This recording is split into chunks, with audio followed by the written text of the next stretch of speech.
And that kind of led me to a realization about long-term planning.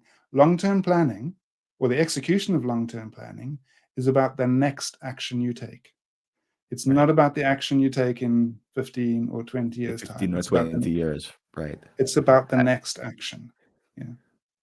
Right. We also chatted a bit about climate change and the promises to get to net zero 2050. And Yeah.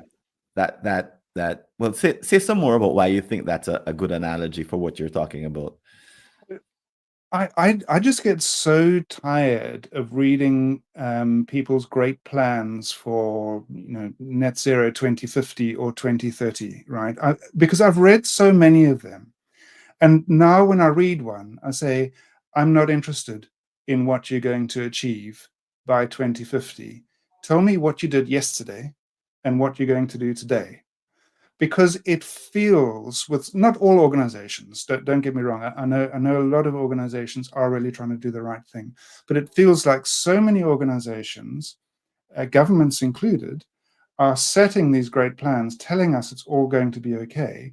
But when you look at what they're doing yesterday, today, and tomorrow, there's just so little evidence of change. And so you can imagine in 2030, they'll be saying it's too late to hit the 2050 goals, but don't worry, we're going to set some 2060 goals and Yes, and right. and do nothing for another 10 years. And that's really frustrating. I mean, you might as well not long-term plan if that's what you're then going to do.